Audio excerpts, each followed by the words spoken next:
de base du XVIIe siècle, la bière. Rousse et Chloé sont en train d'en fabriquer une variante d'époque particulièrement forte, la bière de Mars. Tu vérifies l'eau?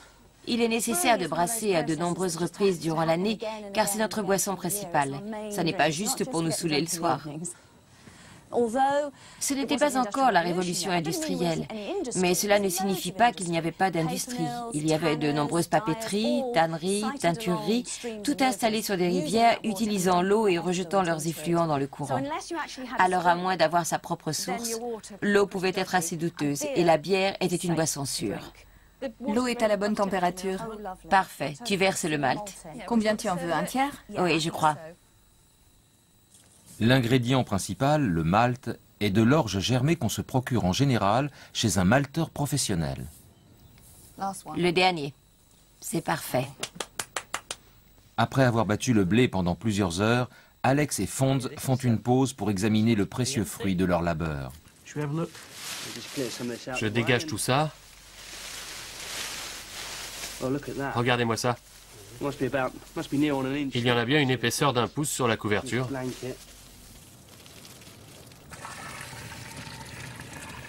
Dans la cuisine, le mélange de malt et d'eau chaude forme la mèche. Ça sent drôlement bon, j'adore ça. C'est comme une boisson chocolatée. Délicieux. Au XVIIe siècle, on buvait d'énormes quantités de bière selon les critères modernes, jusqu'à 8 pintes par jour. Mais c'était une bière légère, faiblement alcoolisée. Et c'était une composante majeure de l'alimentation, car ça contient beaucoup de minéraux et de vitamines et pas mal de glucides. C'était donc un élément essentiel du régime. Et le mouvement de tempérance au XIXe siècle a provoqué une grave malnutrition parmi les classes rurales défavorisées, en poussant les gens à remplacer la bière par le thé. C'est la première étape du brassage. Ça s'appelle la mèche. L'eau chaude versée sur le malt libère des enzymes qui brisent l'enveloppe du grain. L'amidon s'échappe et le processus de fermentation démarre. Tu m'aides à poser le couvercle? Prête? 1, 2, 3. Parfait. Chloé continue à s'occuper de la bière de Mars. Le brassage prend au moins 1 mois. Elles ont filtré le malt. La prochaine étape consiste à ajouter le houblon qui donne son goût amer à la bière, contrairement à l'aile sucrée de l'époque. Le houblon agit comme un conservateur. Si on fait de la bière, elle se conservera pendant des semaines, des mois même.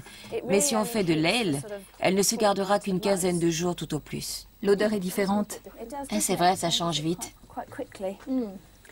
À l'époque, il y a encore un fossé entre l'aile, qui est brassée principalement à la maison, par les femmes, en petite quantité, dans des petites cuves, et la bière, brassée principalement mais pas exclusivement par les hommes et à des fins commerciales.